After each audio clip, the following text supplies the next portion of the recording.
I'm in such a terrible situation that I'm deeply embarrassed to even admit what's happening. By embarrassment, I mean I'm utterly humiliated. How else can I put it that my wife, after 7 years of marriage, is having an affair with my stepdad? Yes, my wife slept with my mother's husband. I'm a 38-year-old man, married to Celia, 38 years old, for 7 years. Our relationship has had its normal ups and downs. The downs were mostly because my wife thought I was too close to my mom. She even called me a mama's boy. I won't deny it because my mom passed away 2 years ago, and I loved her deeply. I'm grateful that I was able to show her the love and care she deserved. She raised me all by herself and provided the best she could, often going beyond her means. My mom was a single parent until she met Andrew about 10 years ago. Andrew was a divorced man in his early 50s when he married my mom. I couldn't understand what my mom saw in Andrew that made her marry him after being single for 2 decades. To me, Andrew was like a non-entity. While my mom was alive, I used to visit her twice a week, but my interaction with Andrew didn't extend beyond basic greetings and a smile. I don't know why I couldn't accept him as a father figure, but I never showed my reservations to my mom. I was happy that my mom found a companion in her later years, and after her passing, Andrew didn't play any role in my life. I didn't even meet him after her funeral, even though he still lived in her house. Things took a disturbing turn when I saw him sitting with my wife, his arms around her. It wasn't a friendly or paternal embrace. Their body language, or I should say their chemistry, didn't sit right with me. Given our family dynamics, this was all very strange. As I mentioned, I was never close to my stepdad, and Celia wasn't either. Witnessing such a level of comfort between them made me extremely uncomfortable. I was in my car, and they were at a roadside cafe. I had left work early that day to meet an old friend.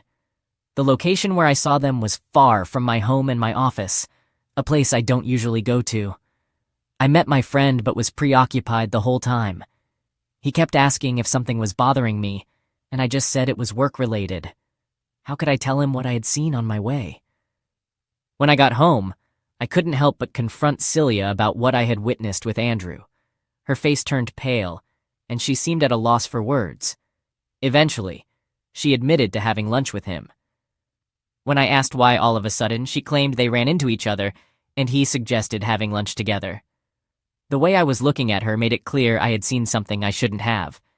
She went on to explain that Andrew was deeply upset about losing my mom and that she was trying to console him. She said he's a lonely old man with no one to talk to, which is why he held her hand while expressing his grief. You see, I didn't mention that I witnessed him holding her hands. Instead, I saw him putting his arms around her. Their conversation didn't appear to be one of sorrow for my mom. While they weren't laughing, their body language had a flirtatious vibe. I chose not to say anything but didn't buy her explanation. I decided to investigate the matter myself before confronting her further. Celia works as a nail artist at a beauty salon, which means she works on weekends and has weekdays off. This wasn't an issue between us until recently when she became excessively preoccupied with her work. We started having frequent arguments about this, as she wasn't devoting enough time to our relationship. She countered that I was being overly needy after my mom's passing. She argued that I used to visit my mom twice a week, so her absence shouldn't bother me so much. However, that wasn't entirely accurate. I used to visit my mother on weekends and on some weekdays when Celia had to work. On her days off, I always made sure to be home on time to spend time with her. She used to complain previously that I was a mama's boy, and now she was accusing me of being needy. While these issues persisted, I saw her with my stepdad, which added to my frustration. A few weeks later, during Thanksgiving, the most recent one, she suggested we invite Andrew. Her direct suggestion surprised me. She explained that Andrew was living alone and had no one, so as an extended family, we should invite him. I pointed out that she never invited them when my mom was alive. She replied that it was different then because they had each other to celebrate the occasion, and now the elderly man was alone. In the end, I agreed, partly because I wanted to observe how they behaved in my presence. I can't say their behavior was normal, now that I know the truth. However, if I didn't know the truth, nothing they did would have raised suspicion. I remained mostly silent throughout the dinner. I never liked him, and my suspicions made me resent his presence. I felt he also sensed my discomfort, and the dinner was overall quite awkward, with both of us eating quietly while Celia attempted to break the silence with trivial topics, earning only forced smiles from both of us. The burden on my heart was becoming unbearable, so I decided to devise a plan. I thought about checking her phone, but that was tricky since it was locked, and I didn't want to raise suspicion by asking for the password. Instead, I came up with another plan. I informed Celia that I had to go out of town for a couple of days for work reasons. On the planned day, I left home early as usual and headed to my office. However, beforehand, I discreetly planted a GPS device in Celia's car, allowing me to track her movements remotely. Just before the afternoon, she drove to Andrew's place. While I wanted to catch her in the act, I had concerns. What if I confronted them, and they were simply sitting and chatting innocently? It would make me look foolish. So, I reached out to my friend Keith for assistance. I confided in Keith about my suspicions and asked him to pay a visit to Andrew's place. It was a cautious plan. I instructed him to record any incriminating evidence if he found them engaged in anything inappropriate. The house had a password-protected lock, and I hoped that Andrew hadn't changed the PIN. Keith was worried that Andrew might become suspicious of an intruder, so I advised him to explain that the front door was open, and he was just there to check on him. The front door didn't lead directly into the living area. There was a small hallway, so his actions wouldn't arouse suspicion. After some convincing, he agreed. Keith entered the house but couldn't find them in the hallway. He discreetly peeked into the bedroom with his phone's camera switched on, cleverly positioning the phone in his shirt pocket with the camera lens protruding to avoid detection. To his dismay, he witnessed both of them without clothes, cuddling. He quickly muttered an apology and left the house before they could realize. Andrew followed him outside, questioning his unexpected presence. Keith explained that he had come to check on him, but it was all right. He would return later. Keith then got into his car and drove away without facing any confrontation with Andrew or Celia. However, Keith made a foolish mistake. He accidentally had his front camera on instead of the back camera, so no useful footage was recorded except for Andrew and Celia reacting to Keith's sudden appearance. Nonetheless, I received the confirmation I needed. I had already packed 2 sets of clothes and my toiletries before leaving the house that day, so I went to Keith's house. His wife was away visiting her parents, and he insisted that I stay with him until we sorted out the situation. Celia reached out to me, inquiring about when I would return home, but I didn't respond. I essentially ghosted her. She bombarded my phone with endless texts and calls, assuming I was away for work. This all happened 4 days ago. I've already contacted a lawyer remotely. I have no desire to ever see her face again. I plan to serve her with divorce papers and have her removed from my house. Update. It took 10 days for the lawyer to send over the divorce papers. Celia wasn't ready to sign them and wanted to have a discussion. My lawyer suggested that we explore the possibility of an out-of-court settlement, since it could save us a lot of time and money. You see, I have a regular job in sales, and my financial resources for lawyer fees are limited. Plus, I can't afford to take too many days off work for court hearings.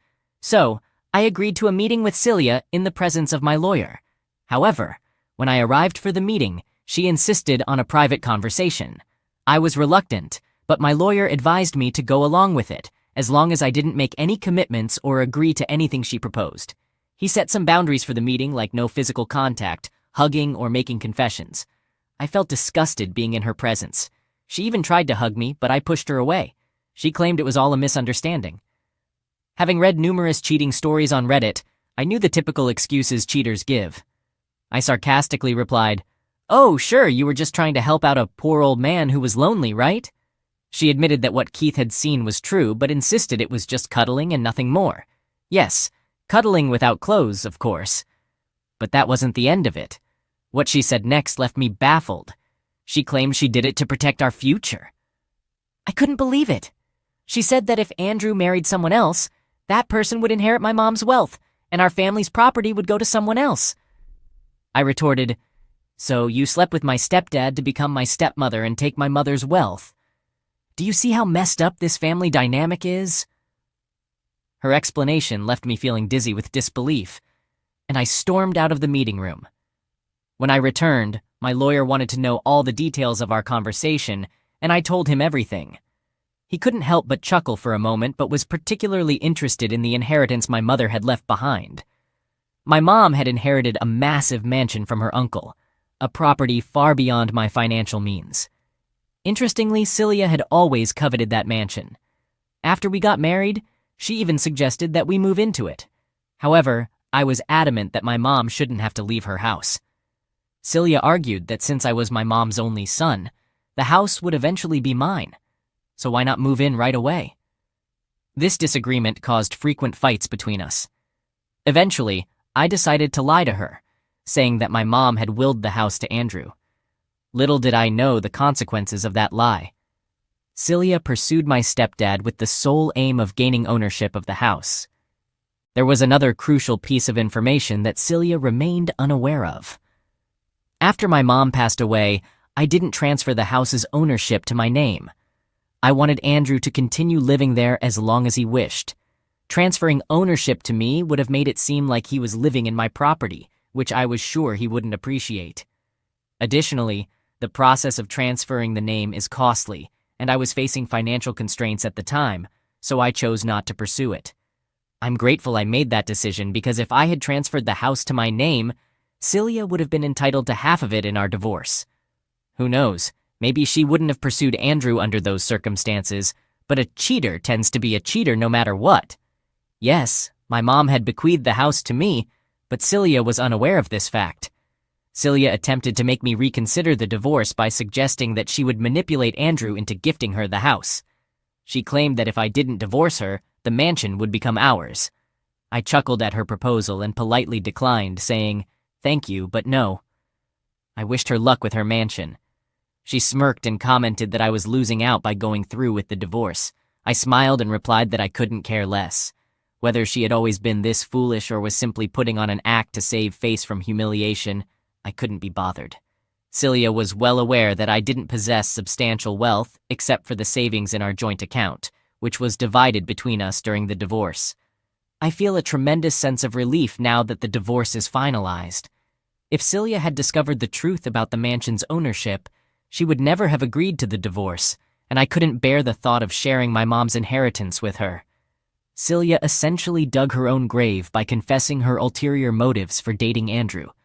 I plan to use this revelation against her to push Andrew out of her life. During our divorce proceedings, I observed Andrew picking her up from court and assisting her with legal matters.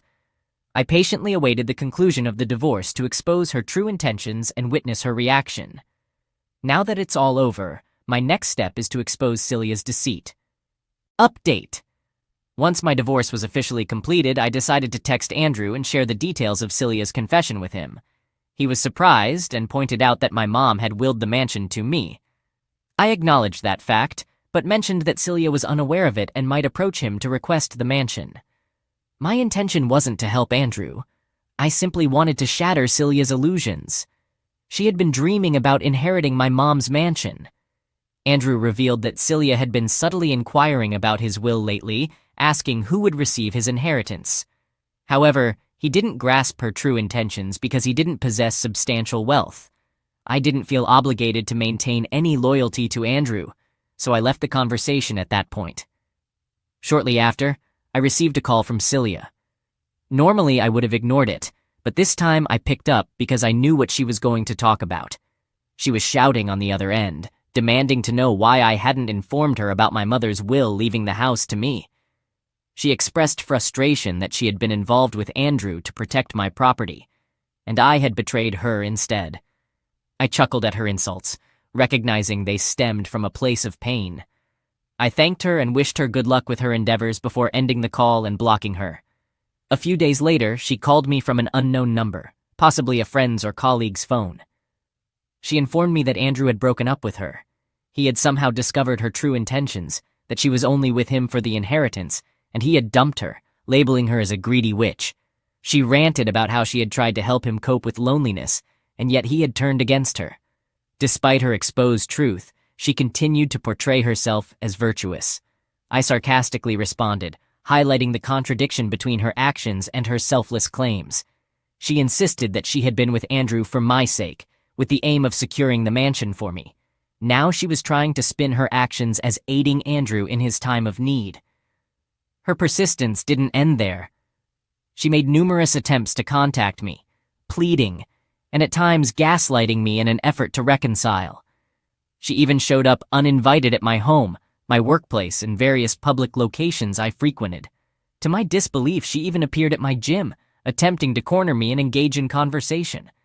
It was a nightmarish ordeal, but I treated her as a complete stranger, which technically she was, considering our divorce was finalized. Update.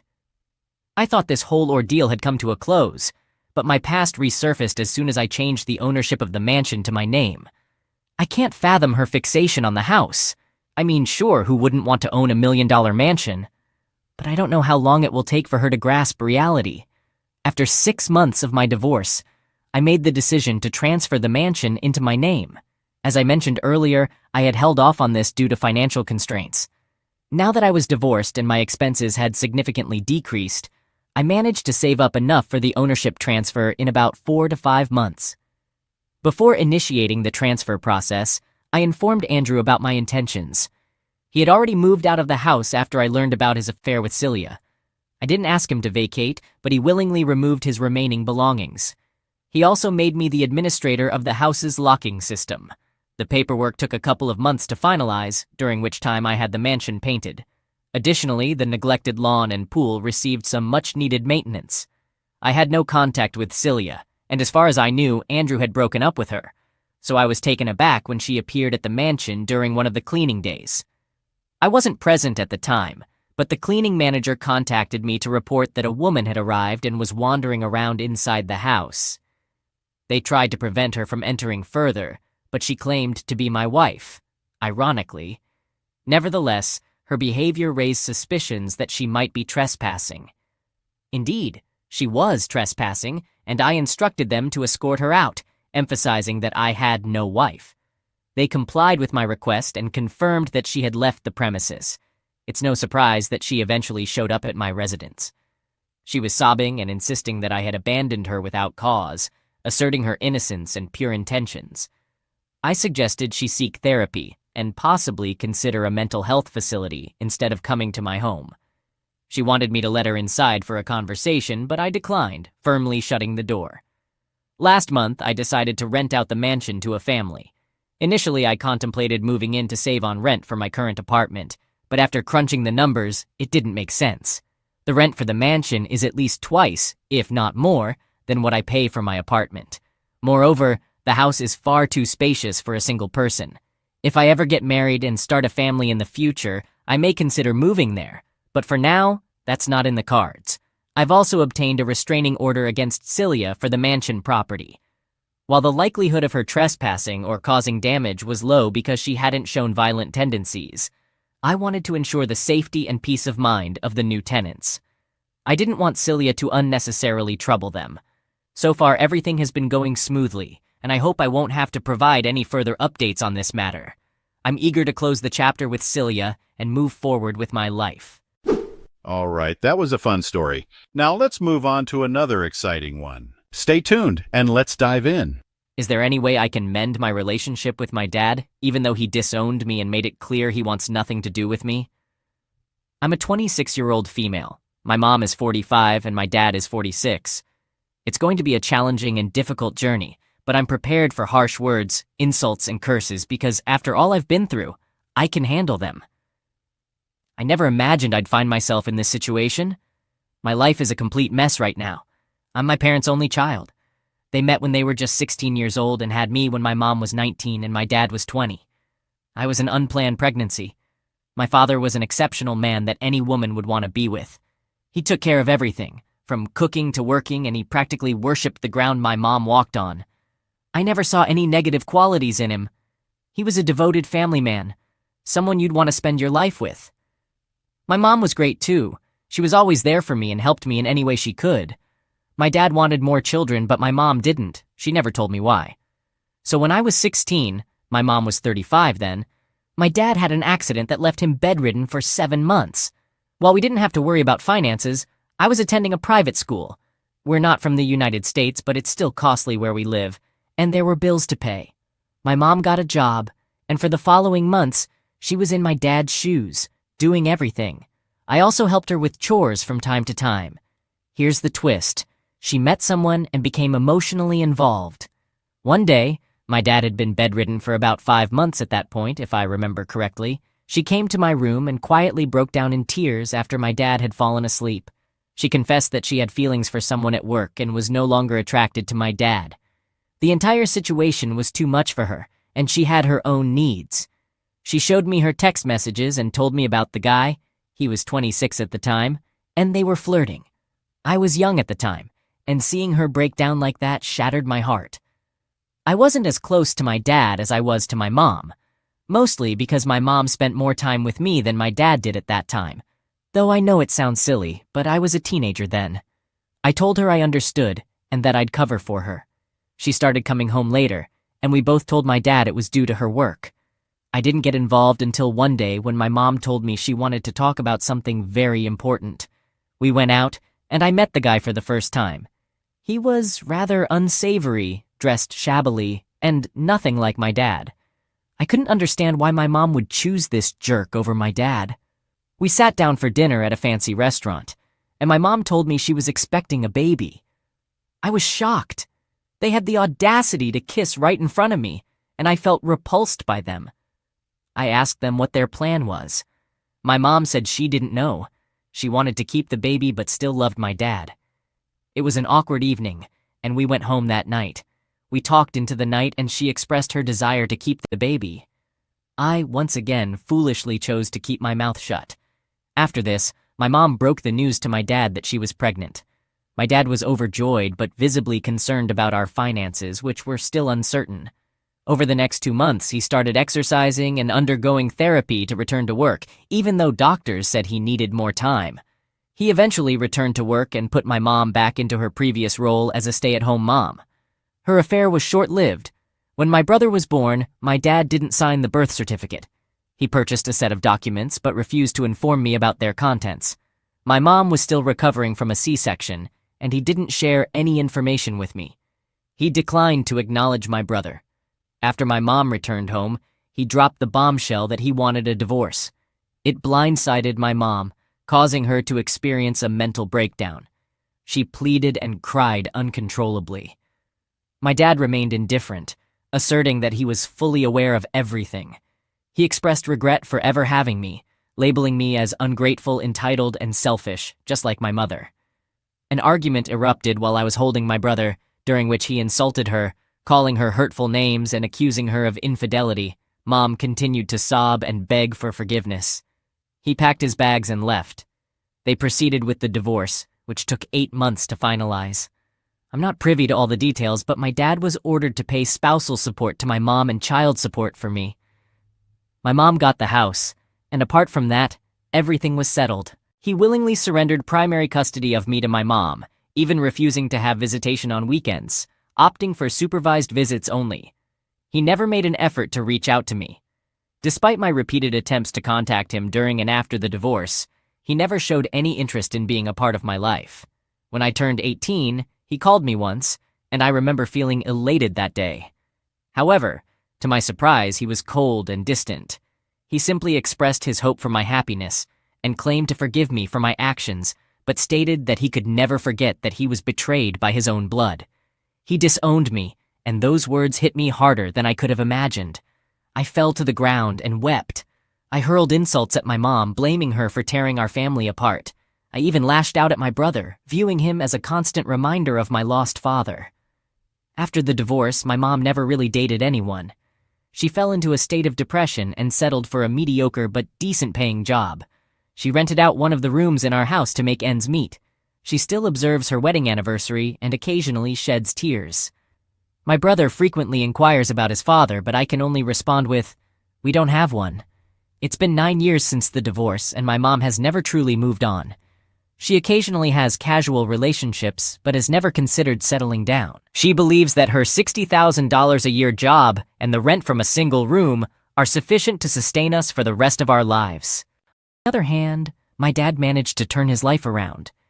He started a business, remarried, and now has a son. I often check his social media profile. He has never accepted my friend or follow request, and he ignores my texts. However, what I've come to realize is that he's living a wonderful life. I understand that I don't have the right to say this, as I am just as responsible as my mom for the turmoil in our lives and my brother's life. But I miss my dad. I miss him dearly. I miss the moments when we were a family. I've experienced heartbreaks, graduated, and even been in an accident, all without my dad by my side. It feels like an unbearable pain inside me. I've attempted to arrange a meeting with him, but when he learned of my intentions, he moved to another city. Last year, I had a son who bears a striking resemblance to my dad. I want to name him after my dad and introduce them. I'll be getting married at the end of this year, and there's nothing I want more than for my dad to walk me down the aisle. I messed up, and I wish he would shout at me, tell me I don't deserve to be his daughter. I want him to be angry, but I also want him in my life. I want my dad. Not a single day has gone by in all these years where I haven't missed him. I've sent lengthy emails explaining and apologizing, but there has been no response. I did meet him once in November 2020. I approached him and said hi while he was with his son and wife. He looked me straight in the eyes and asked, "Who am I?" When I tearfully told him I was his daughter, he said he didn't have one and walked away. My fiancé was there to support me. My dad is not a bad person by any means. He did what any typical person in his situation would do. I know I don't have the right to apologize or ask him for anything, but just once, I want him to acknowledge my existence. I simply want him to recognize me for a single day, which is on my wedding day, and I want him to look me in the eyes and say that I'm his daughter.